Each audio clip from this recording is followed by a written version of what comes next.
Assalamualaikum warahmatullahi wabarakatuh.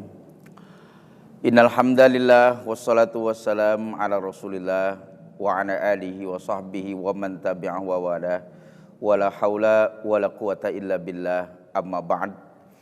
Qala Allah ta'ala fi kitabil karim wa huwa astaqul qailin a'udzu billahi minasyaitonir rajim bismillahirrahmanirrahim. Ya ayyuhalladzina amanu kutiba alaikumusiyam kama kutiba alal ladzina min qablikum la'allakum tattaqun. Shadaqallahul azim. Ma'asyiral hadirin, pemirsa yang insyaallah kita semua dirahmati dan dimuliakan oleh Allah Subhanahu wa taala. Puji teriring syukur kehadirat Allah Subhanahu wa taala patut kita ungkap ucap mengingat Allah lah satu-satunya zat yang memberikan kenikmatan kepada kita. Berharap pujian dan rasa syukur kita menuai hasil Allah ridha dan menambah lagi nikmatnya kepada kita semua. Salawat beriringan dengan salam pun pada saat kita membacanya dalam sholat dan di luar sholat. Harapan kita adalah Allah Subhanahu wa ta'ala menjadikan seluruh salawat tersebut menjadi bukti kita mencintai Nabi dan kendaraan yang akan kita gunakan meraih syafaat yang pernah dijanjikan. Amin ya rabbal alamin. Para pemirsa yang dirahmati oleh Allah Subhanahu wa ta'ala, setidaknya ada 4 kata kutiba alaikum yang kita temui dalam Al-Quran.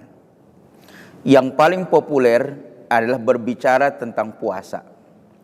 Setidaknya kata kutiba alaikum itu satu bicara tentang puasa. Sebagaimana ayat yang barusan saya baca. Ya ayyuhalladzina amanu kutiba alaikumusiyam.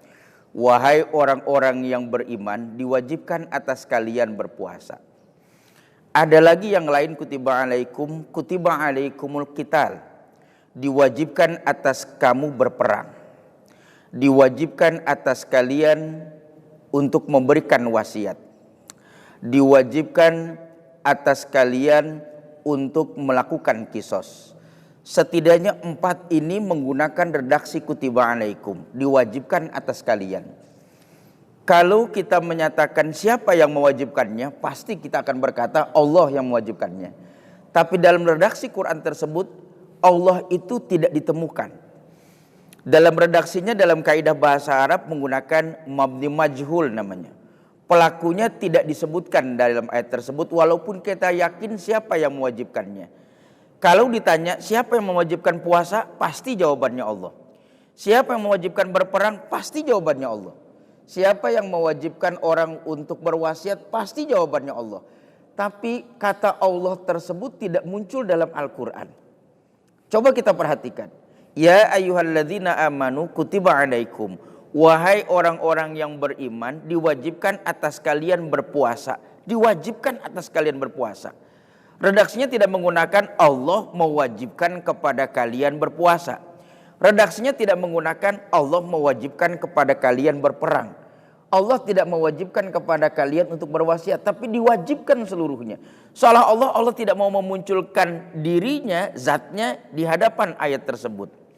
Nah, inilah yang menarik menurut pandangan para ulama. Kenapa Allah seolah-olah bersembunyi di balik kata mewajibkan itu?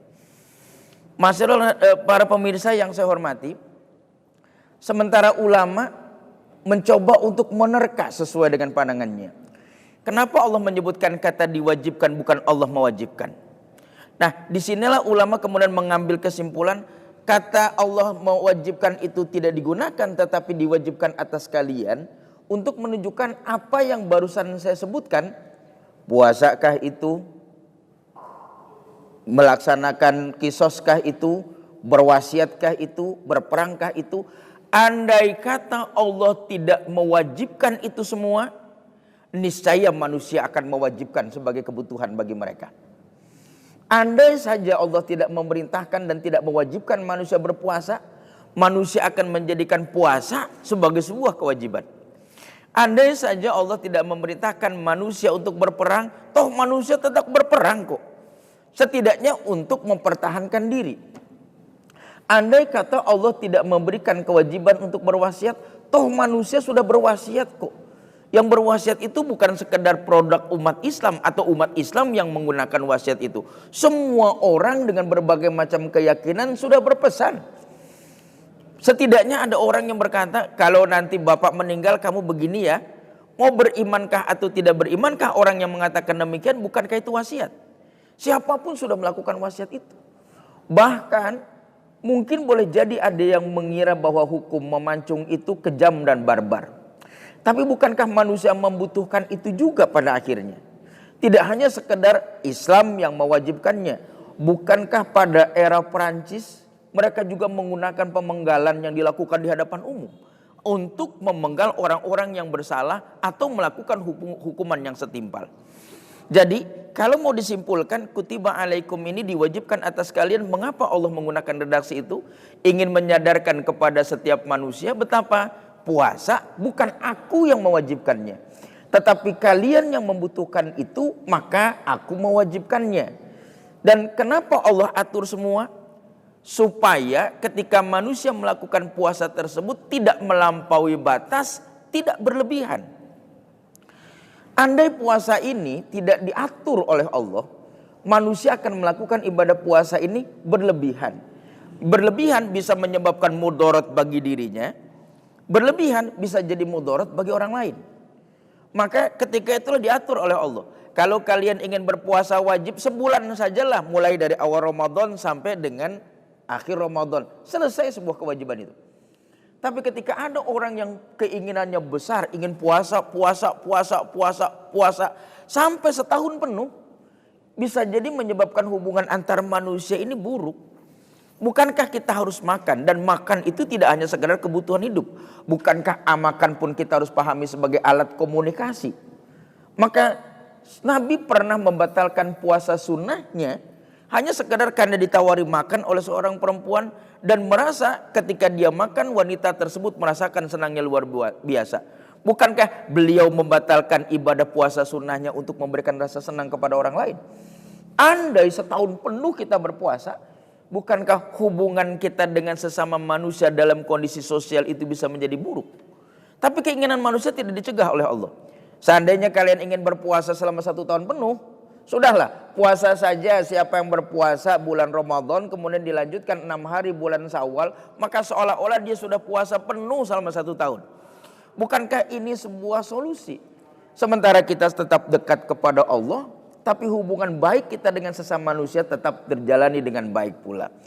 Nah, masyiron hadirin para pemirsa yang dirahmati oleh Allah Subhanahu wa taala, setidaknya Ramadan ketika kita berpuasa ini, kita menyadari di awal bahwa puasa bukan sebuah kewajiban yang dibebankan oleh Allah kepada manusia, tapi puasa merupakan kebutuhan hidup manusia. Andai Allah tidak memerintahkannya, maka niscaya kita akan melakukan ibadah puasa itu sesuai dengan keinginan kita. Nah, Allah telah memberikan itu kepada manusia. Manusia menjalankannya bahkan mendapatkan nilai-nilai pahala. Sehingga mari masuki bulan suci Ramadan ini bukan sebagai sebuah ketetapan Allah yang mewajibkan kita berpuasa karena berat dirasa kalau sebagai sebuah kewajiban. Tapi Allah menetapkan ini karena kita butuh terhadap puasa. Sehingga akhirnya ketika kita melaksanakannya penuh dengan ketenangan, keikhlasan, bahkan kebutuhan, sampai kita mengerjakannya di akhir Ramadan pun tidak akan pernah selesai karena kita butuh. Sebagaimana kita tidak pernah berhenti untuk makan karena kita sadar bahwa makan merupakan kebutuhan hidup manusia. Sebagaimana kita tidak enggan untuk menghembuskan nafas karena menghembuskan nafas merupakan kebutuhan manusia. Maka kalau kita menyadari bahwa puasa adalah kebutuhan, kita tidak pernah berhenti. Bahkan ketika Ramadan tiba, maka kita ingin dan senang luar biasa menyambutnya dengan ungkapan marhaban ya syahrul Ramadan, marhaban ya syahrul Siyam, sebagai sebuah ungkapan rasa bahwa kita cinta dan senang dia datang karena sebagai sebuah kebutuhan yang akan memberikan kenikmatan bagi kita.